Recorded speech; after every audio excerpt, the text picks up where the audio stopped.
All right. So, singing is a very personal thing. Taking a group of students with varying levels of ability, desire, and training, and getting them to sing together is no small feat. It can be very subjective at times. The teacher has an idea of what needs to happen. The students from their background have an idea of what needs to happen. And making all that work together is not for the faint of heart. Now, I'm not sure what you're expecting. I wasn't sure exactly from the title what they were expecting. I'm going to be talking about choir and teaching rudiments kind of at the same time. So I don't know how many of you do some of both, but I'm going to be kind of fluid with that, referring to music class in general. Often the rudiments are easier to teach because we can grade it. It's hard to grade choir. How do you? It's so subjective. But both of these, whether you find yourself in the choir camp or in the theory or rudiments camp, both camps need an inspired teacher. And that's what we want to look at today, is a little bit of some inspirational thoughts, how to get your students inspired to sing and to be involved in music. This is a journey, so I invite you to, if you have questions and comments as we go along, please, I welcome interaction. I do not have it figured out, but these are some of the things that I have learned in the years that I've taught. So I'd be curious to know here, how many of you are teaching music currently? Nobody. No? Nothing. Okay. If you're not teaching, then you're interested in helping, I guess some of you are school board? Okay. So helping your teachers teach music, maybe? Okay. All right.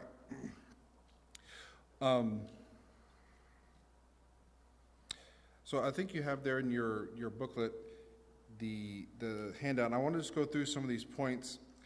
Please write down questions if you have them, because later we are going to have some discussion around some of this. So as we think about inspiring our students and their musical abilities, Plutarch says, "The mind is not a vessel to be filled, but a fire to be ignited." And I want to encourage us, myself, as we teach the arts to our students, not so much as a content dump, but more as a way to ignite their minds, ignite their passion, and help them explore emotions and different things they haven't experienced before. If we approach it strictly from a content dump, almost a little bit like math, where 2 + 2 is 4, and it's very objective, and you either get it or you don't. Music is a lot more, there's objective parts to it, but we're looking a little bit more at the subjective part today of how to get them inspired. So first point is inspiration, and I want to talk about planting seeds. So I think it goes without saying that if you're looking to get your students inspired to sing, you need to model that first. Or if you're taking it, or your teachers need to model that. It's hard to teach something if you're not inspired about it. So look at yourself first and find inspiration for yourself. Never ask your students in music class to do more than what you are doing or more that you can do. Make sure you're teaching at the level that you can do and that you're inspired about. I like to take my students to choir concerts. I don't know everybody's background and what you do, all that, but I like to take them to as many concerts as I can with the pandemic in the last 2 years, it's been a little hard to find concerts and get that done. But in the past, I have done that. And I find that as a way of planting seeds, of inspiring them to, exposing them to different music, people that are singing well, and it plants seeds in their mind. Expose them to all sorts of music. Have them do a review of the concert. What did they like? What do they dislike? Have them think about it. Don't just do it as entertainment. Have them write a little essay. And I'm speaking mostly for older students here. Or you could do a verbal. Often I did it just the next class period. We just sat down and talked about, well, what did we see? What did you like? What did you didn't like? Did you learn anything? What can you do better in your singing after you saw this choir concert? If you can't take them to concerts, the next best thing, of course, is show videos. And I've been doing a lot of videos this year because of the pandemic. Find good videos and show them choirs that are engaged and singing well. Now, you got to be careful with this sometimes because it needs to remain inspiration and not that it come across negatively that, hey, you're not meeting up to my expectation, you need to be singing like this, but more as, look at what we could do together. This is where we're trying to work towards. As music teachers, we teach and talk about a lot of things, especially choir teachers, and some of it's abstract at times, and showing them this is what I've been telling you for the last 6 weeks. These people are modeling that behavior or that engagement, or see how inspired they are. How can you tell that these people are inspired? Ask them those questions and have them connect, be able to see instead of just hearing what you're working towards. I don't know if this falls under inspiration or not. This is a kind of a funny thing. But my students seem to be inspired when I make a mistake. I don't know. Some of them like to catch me making mistakes, and that makes them feel, and that's fine. And I went ahead and put that in here because be humble with that. It can be taken too far, but if you make mistakes together, laugh about it, humble yourself, and it brings you down to their level, and they realize that, hey, the teacher doesn't have it all together always. We're in this journey together, and it inspires them to realize that you're not perfect either, and you make mistakes as well. Call on this, maybe you're singing a piece, you're doing something, and maybe a student did something really well, and you messed up. That happens. Students often do better than we do. Call on that student to, if it's appropriate and if you want to embarrass them, but call on them to help you. Say, hey, I've done this in high school. That person sang it right. Can you help us do that again? And it includes them and inspires them to keep doing their best. They love the recognition, okay? You know your students and you know how far to push them with that, but they often love that. There's a song we're singing right now in choir that I made an absolute mistake on. I didn't even catch it. One of my co-teachers caught it. And that's extremely embarrassing. We're singing a song, and we're singing it one note, the wrong pitch, half step low. We flatted the T so we're singing te instead of T. I never caught it. It works. It's a song we're singing in unison, and we're singing it in a round, so it doesn't, there's not a harmony part, so it doesn't matter. And this teacher caught it. And I'm like, okay, you're right. I sang it wrong. So be humble with your mistakes, and that often gives students a way to connect with you and realize that you're human as well. One of my things I do often is I focus on music more than the words often, and I often will start a verse wrong or sing the wrong words, and they love catching me when I do. There's one girl, she loves it when I sing the wrong word. It's almost her mission in life to catch Mr. Kimberlin singing the wrong word. And I don't do it on purpose. It just, there's so much going on as a teacher. You miss-sing a word, but laugh about it. Be humble with that. I talked about this a little bit this beginning, but nurture them and train them instead of just a content dump. Music is a little bit different than your math class. It's, like we talked about earlier. Nurture them and train them. It's a slow process. As a teacher, I don't know how many of you were in here this morning with Mr. Anthony's class, but I'm an academic teacher.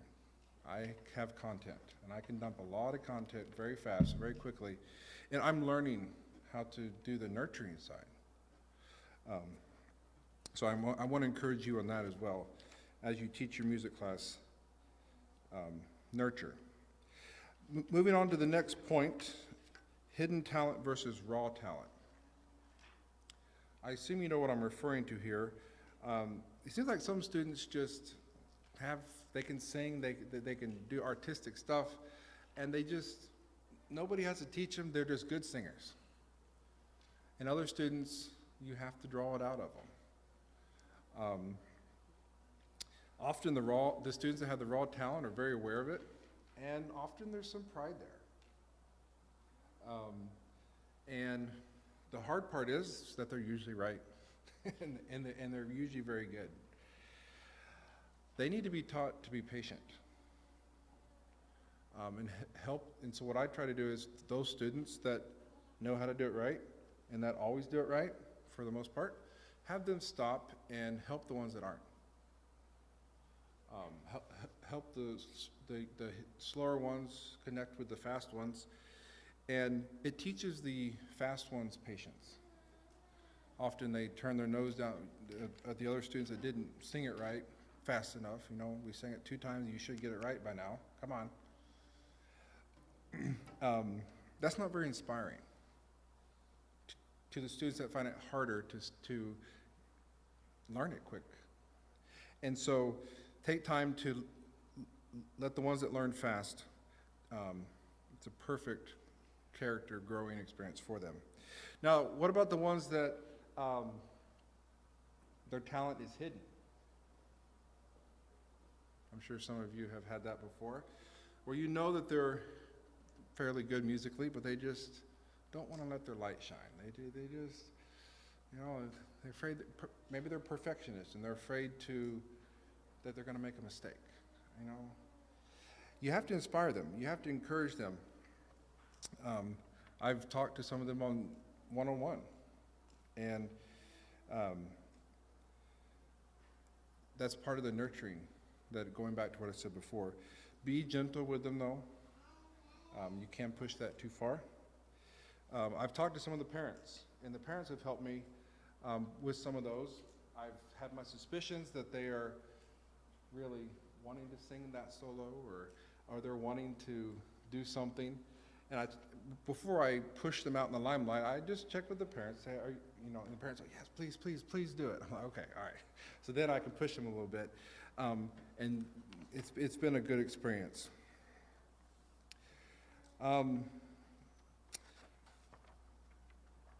Any questions so far? Like I said, I content dump sometimes, so I want to have this interaction. If you have questions or not understanding something, please ask. Go ahead. Just now you were saying we should maybe ask the parents before we push them to do solos and things like that? Well, yeah, okay. I was referring to students that are a little shy, that maybe have a hidden talent, that you can see that they probably could do it, and they kind of want to do it, but you're not sure if you should push them. That's between you and your school culture. I mean, I'm going from my experience. I found it helpful to have some parent support before just to know how far to push them. I think I need to inspire them. I I think I need to push them out there and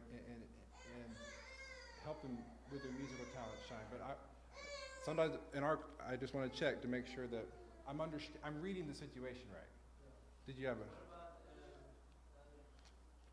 I don't know if you could call it shyness, but some of the bigger boys, like, I'm not gonna sing love you or whatever, you know? Let's hold on to that thought. I'm coming to that. Yes, yes, yes. Write that down. I'm coming to that. All right, so that's a little bit of more the philosophical side. I want to move now into some practical things. If we move to the third point, accessible versus challenging, and here I'm going to be referring to more choir. It's always that tension between finding music that is accessible for them, yet challenges them. There's this dichotomy between something that is easy on their level and something that is challenging. And as we think about inspiring them to sing, we have to walk that. There's a really thin line you have to walk, and it's hard. It's probably one of the hardest, I find as a music teacher, one of the hardest things is finding music that will inspire them. If you go too easy, they're not interested. If it's too hard, they're not inspired. And you have to. There's this fine line you have to find. So I have some ideas for you here that I have found helpful over the years. Some guidelines as you look at music and you're trying to understand what would be inspiring for them. If you're looking at music, and I assume most of you, if I throw out music terms that you don't understand, please ask. I try to keep it elementary here. But if you're looking at the melody or the soprano line, try to pick music, especially for your choirs that are still learning, where the melody is within one octave, like do to do. If it goes much higher than do or way below, if the range is too high or too low, it's going to be hard for them to sing as young students. But if the melody is within 8 notes or so, maybe 9, you can fudge it once in a while. They'll find that a lot more accessible. And there's so much music out there, it's very hard to stay disciplined with that, but if you're wanting to inspire them, make sure it's something that they can actually sing. This could be a beautiful piece of music that you found inspiring, and why aren't you guys getting it? Just check that out. Make sure that it's in a range that they can sing. And then, of course, if you're singing parts, that would apply to your other parts as well. There can be a little bit more flexibility with some of the other parts. You can maybe skip something or combine a part or do something, but for sure the melody, check that out. I've been learning to do that. I have so much music, I've learned so much music, and I have so much I want to share with my students, and I have to slow down. And when you stop and realize the music that they find inspiring fits some of this category. It looks simple to me. I mean, it's just a simple melody and it's within a certain range, but they get it, and it works. Keep it diatonic, which means without a lot of no sharps or flats. So again, we're talking about pitches here. Limit how much sharps and flats the music has. I know those sharps and flats make things beautiful at times, but students, especially growing choirs, they're gonna find that hard. And if it's too hard, they're gonna get disinterested and not be inspired. Now, I will say this, I will choose rhythmic. Students can do, I think in my experience, can do difficult rhythm quicker than lots of sharps and flats. I think our bodies are rhythmic. We run, move. The rhythm the students can connect with, and I would choose, if you're looking to do something interesting and you're wanting something different, not just a simple do, re, mi song, find something with interesting rhythm, without chromaticism, without a lot of sharps and flats. I think you will find that will be more accessible. I would choose rhythm, difficult rhythm, over chromaticism any day. As you're doing this music, find a piece that has what we as musicians call musical hook. There's something interesting. There's a little either rhythmic thing or melodic thing that just catches them from the beginning. And if you find that a piece has that, keep it, write it down. Sing it 2 years later, sing it 3 years later. Your students will love that. I'll just give a story here. We're singing one right now that has this, and I'll just demonstrate what it is.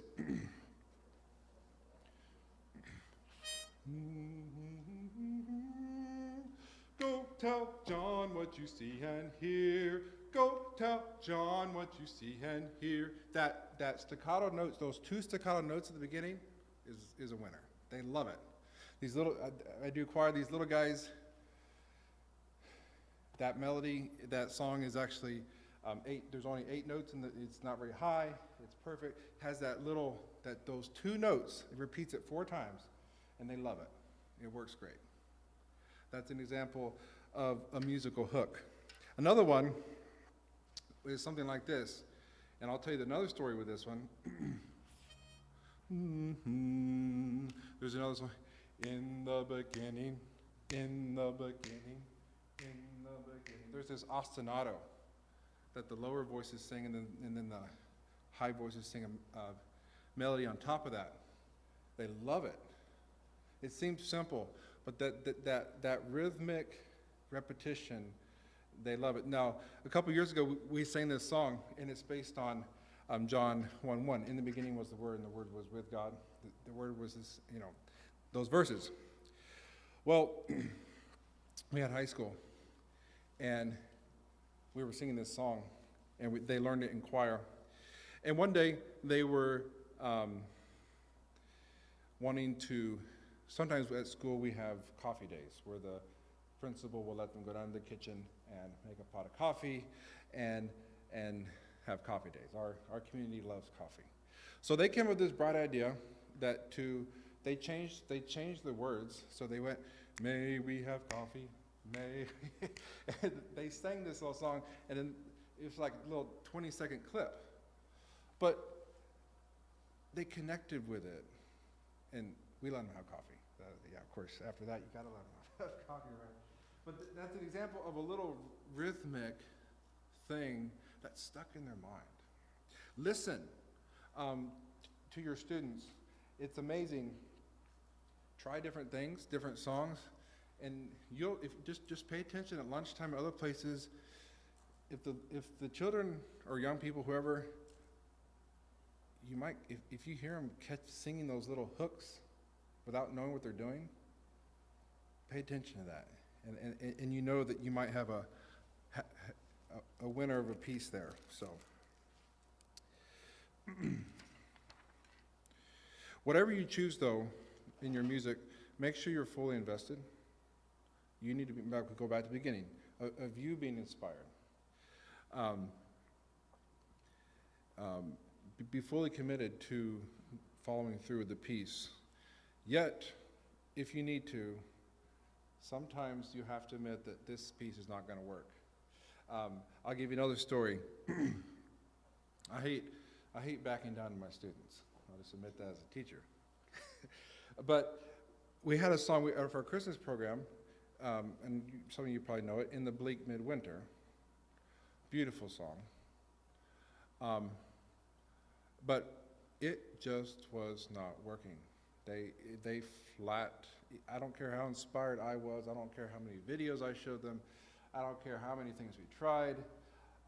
It could be debated, were they being rebellious? I don't think so, but maybe. But they just flat didn't connect with it. And I left it out of the program. It wasn't worth pushing it through. It was a simple song. The version we had was 3 parts. There was 1 or 2 chromatic parts. Nothing, but they just weren't inspired. So sometimes maybe you do have to pull it back and say, okay, This is not working. I thought I picked the perfect piece, but it's not working. Now, I want to move to what you were talking about, maybe a little bit here. 7th to 8th grade is my toughest class. That is a tough age. I say that the girls are singing very breathy and the boys are squeaking. It's just a tough, their voices are changing. That's what I'm referring to. It's a tough age. You have to be gentle with them. And that's the class I find the hardest to get inspired. They're going through a lot of changes. One of the things I've done this year is backing off on their music a little bit and having them join the high school, singing some songs with high school. So that way they have a lot more support. But be gentle with them in that. What was your question again? Is it related to that? Yeah, I guess kind of, how do you get them to participate in singing more? The 8th grade boys? I don't have an answer for you yet. I don't have an answer for you yet. Maybe someone else does. Save that question when we have the discussion. Maybe there'll be more people here we can answer that. I will say this. Because of what they're going through in their hormones and changes and self-consciousness, I have chosen to back off a little bit. They need to participate in class, but having them sing solos or do real prominent parts, I've just kept that a little, just let them coast for just a little bit as they navigate that. Yes? So is that universal enough that do you see that gap in academics itself? In other words, I've seen a lot of young choir babies that seem, I think children were that age. Is there maybe a different type of music or something that, because I've never detected that there was an age gap missing in those young children choir.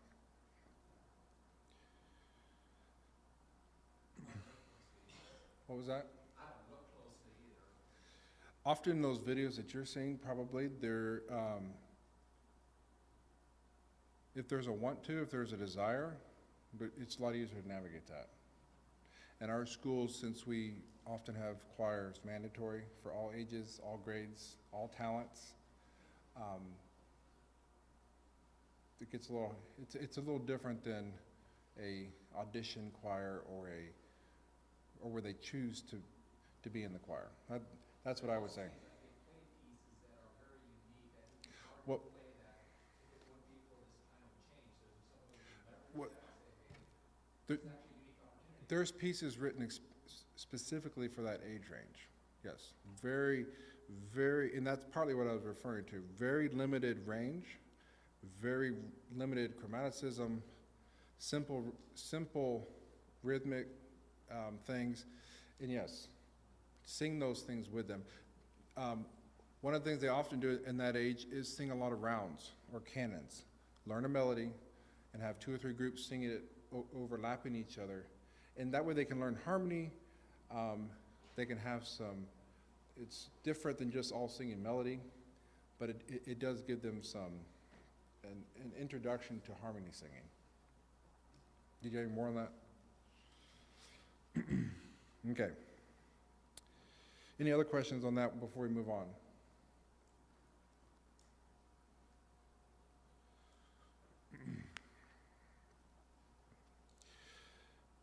All right, positive feedback. I think it goes without saying that as teachers, we know that we have to give positive feedback.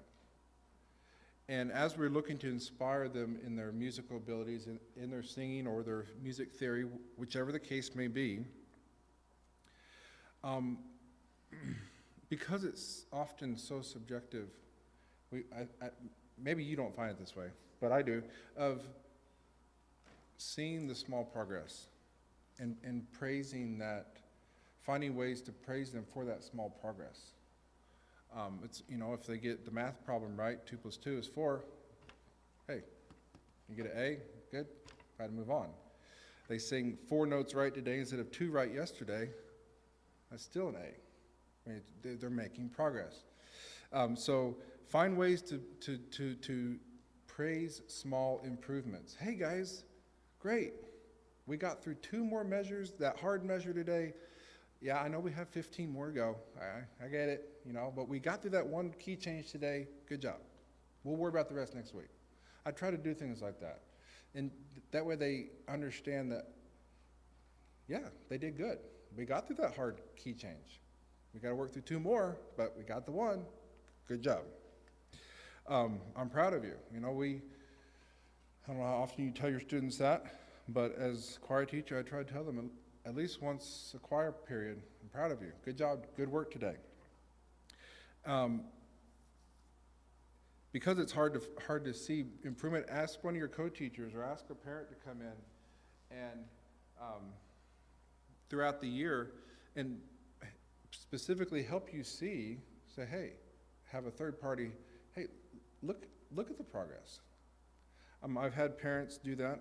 I've had co-teachers do that and help me see where there is improvement, and I can give the feedback and say, and inspire them. Or the teachers, other teachers themselves will come in and directly give feedback to the students. They love that, of where they're getting inspiration from other teachers, not just the choir teacher. So, whichever side of the fence you're on, maybe you're the co-teacher, maybe you're the choir teacher. I guess what I'm saying, even if you're not the choir teacher and you see this lack of inspiration in school, you can probably still help by giving feedback and praising them. You got to believe in your students, even during tough times. And again, I don't know how many of you have had tough rehearsals, but I'll just give you another story. So the other day, last week, I don't forget, I think it was Friday. I forget what day. Anyways, we were singing a song together, 7th grade through 12th grade, all together upstairs in the big room up here. 36 students.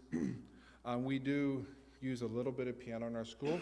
So the piano, I was playing the piano, helping support them a little bit. And it was terrible. The pitches were, they were literally half a step flat the whole time. Like they weren't even listening. We even had the piano. Oh, that is hard. How do you stay inspired when it didn't happen the week before. It was perfect the week before. I figured out what the problem was. It was 2 people, but you can't, we had a problem, not they had a problem. And staying, I had to believe in them, and it was a tough time. And I acknowledged it. I said, hey, we're having issues today. Let's try something else. Let's move a few people. Help them stay inspired, even during those tough moments when things are, for some reason, whatever reason it is, aren't going well. We need to try that song again. We didn't have time this week with the short week, but we normally have choir on Fridays, and today's Friday, we didn't have choir, so we'll have to see next week what happens. But believe in them, even when that day didn't go good. Don't give up on them just because one rehearsal went bad. Any questions before we move on?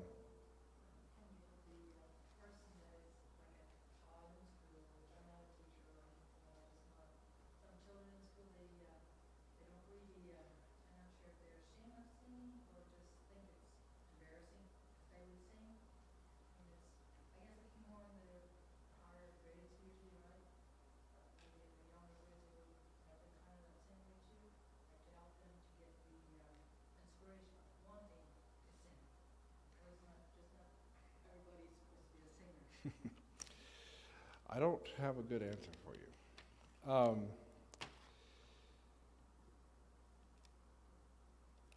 I will say this, we struggle with that too. I have found that being consistent, acknowledging that the that they feel different about it than you do. But just keep going, year after year, just keep being consistent. Some of that comes from their home life, how they view singing in their home, if it's not cool, and all this other stuff. But I found if we just consistently, there's always going to be a few that are going to feel that way, and you need to accept that. I'm not sure if it's, if we, one year I taught, it was almost my mission to fix that person, and that I know that doesn't work. And this year, that was last year, I was going to fix one person. This year, I've changed my strategy, and it's amazing what that person is. Well, I think I changed. They changed too, but I'm putting more responsibility on me. So I don't know. I'm still learning some of this. I don't necessarily have an answer for you, but I would keep having them participate. Often I tell them, hey, do your best. I know it's not your favorite thing to do. Just like math class isn't your favorite thing, but our school board, our patron body, is asking us to prepare for this program. We're going to do our best, and I need you to participate and the best you can. Maybe you're not the best singer, and that's okay, but you need to participate. All right, moving into some again more practical things here. In rehearsal, in class time, again, I'm talking about either music, rudiments, or choir. You need to set the bar high. I've learned students will rise to a challenge. I tend to be a little pessimistic, and so it's hard to set the bar too high because I don't want to fail. But I've learned that so far, every bar that I've set, they've accepted, and the higher it is, there's a little bit of, we're going to prove you wrong. And you got to take that with your culture and where that bar is. I'll just give you a story. So the year I referred to, we were singing In the Bleak Midwinter for the Christmas program. And I assume most of you know that song. No? Okay. Fairly simple song. Basically, it's in the format of a hymn. It's very simple. 4-part harmony, 4 lines, pretty simple. Flat wasn't working. E flat, simple song, not good. Well, for the spring program, I've been showing a lot of videos, and I try to show them videos almost every week and things. And there's this another song, this African song called Wana Baraka. I don't know if anybody knows this one. It has 6 parts. It's a cappella, and it's in African language, Swahili, I think it is. And they wanted to sing this song. I'm like, wow. So I decided to give it a try, and it worked. I mean, it wasn't perfect. Okay, there was mistakes. But it was rhythmic. Remember what I said earlier? Choosing the rhythmic difficulty over pitch difficulty. It was rhythmically difficult, but once you master the rhythm, it was repetitive. So a little bit going to that musical hook, that repetitive thing over, they loved it. And it had very limited flats and sharps. It was very diatonic. The harmony was very close to like what we sing in church. And all they basically had to do was learn the foreign language. And it worked. They loved it. It's 16 pages of music, and they memorized it. And we couldn't even do 4 lines of In the Bleak Midwinter. It was a lesson for me that you need to find those pieces that they enjoy. Now, sometimes you may have to do a piece that's for whatever reason that they might not like, and you can't always do the math lessons that they like. You have to do a little bit of everything, but set the bar high. Students love a doable challenge. Memorize your music. I know your students are going to push back on this, but if you want to inspire them, part of inspiring them, I've had, have them memorize their music. This is part of setting the bar high. Now, again, like I said earlier, once in a while I have let them use their music for a little bit of a difficult piece if needed. Try to be rare, but it does happen. But you push them to memorize it. It's part of believing in them, inspiring them. You can do this. So I would really recommend that. In your choir, part of inspiring them is knowing what to expect. Do you have clear expectations for your choir? Or are the lines, like Anthony was saying, are they really fuzzy? What do you expect from them? You want to inspire them? Have some guidelines. If you want to call them rules, whatever. I've found in choir, it's so subjective so often. You know, most of us, I don't think we grade our students that they get a B- because they missed 3 flats that day. Most of us, I don't think anybody does that. And so what do you grade them on? How do you provide feedback? How do you measure their progress? So I'll just show an example here. So here are my things that I check for choir.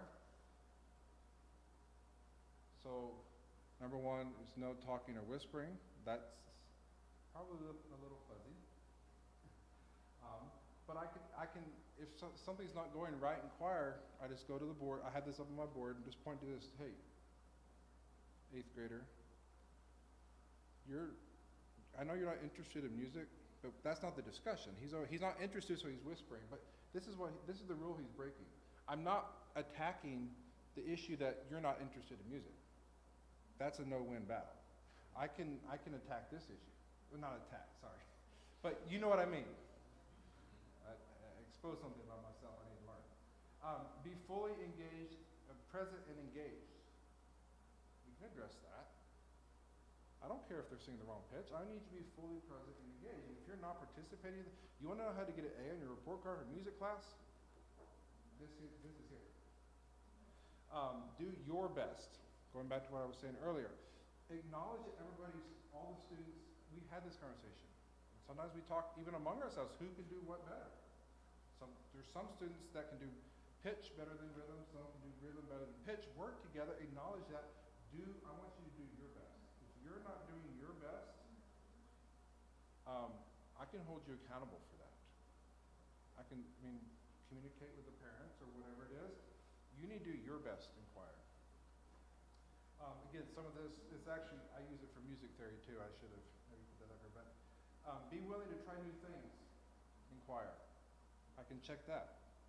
Because some of them don't want to sing German or Spanish or Latin or Swahili. Or they don't want to do the triplets and the rhythm exercise. Try new things. Be on time to rehearsals and concerts. Programs, if you want to use a little program, whatever.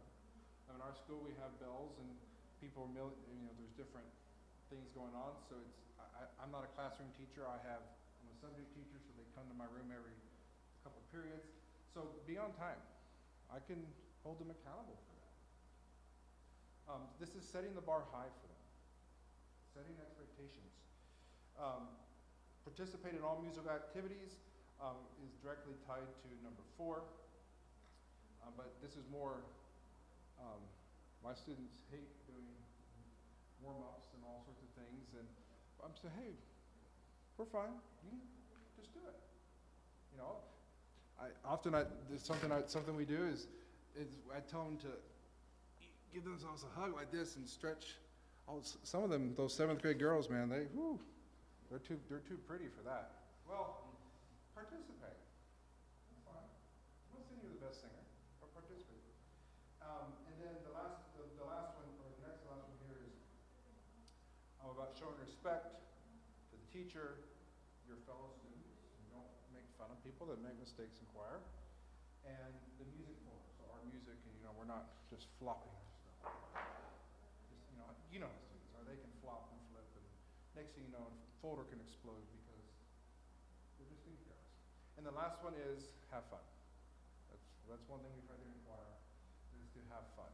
So I found that having these clear expectations of what we're checking for, what we mark in the report card is a reflection of these things, and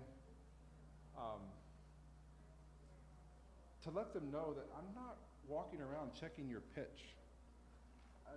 I'm not doing, that's not what our choir is about right now. It's a mandatory choir.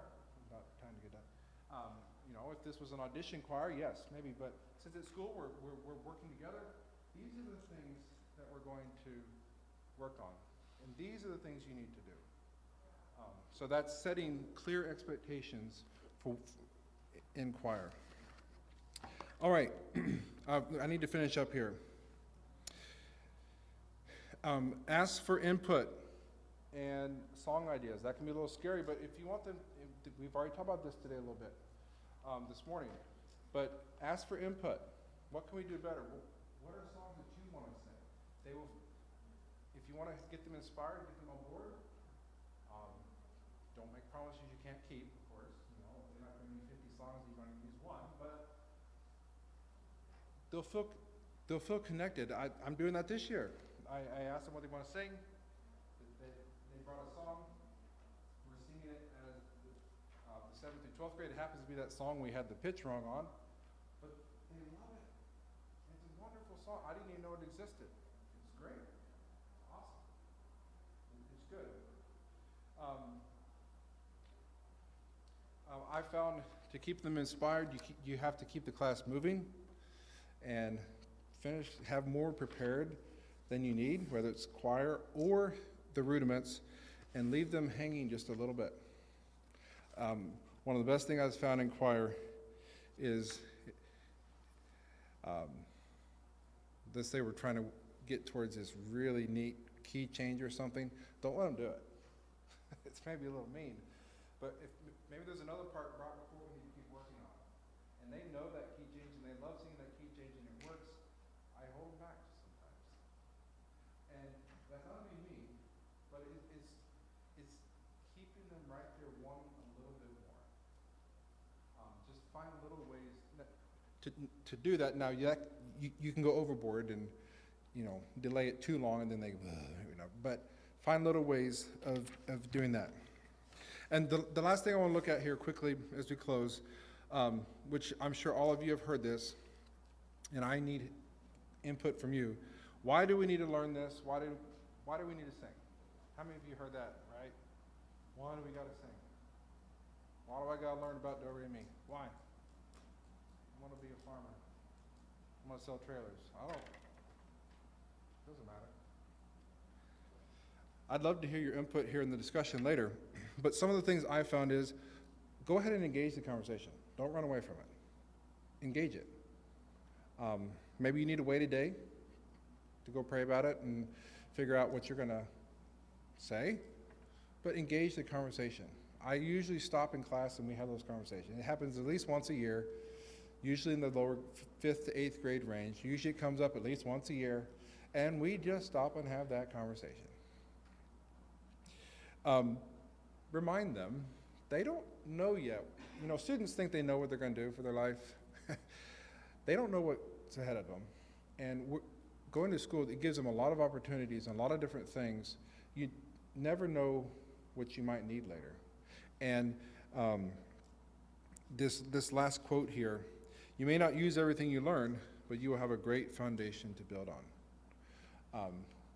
I encourage you, be humble. Maybe you think you're 12 years old, you think you're going to go do X, Y, Z. That's great. Maybe you are. I don't know. But the bigger foundation, the more knowledge you have, you can make those decisions better. Are you going to be the best singer in the world? Probably. Probably not. Are you going to be the next music teacher? Most of them are not going to be. And that's okay to acknowledge that. But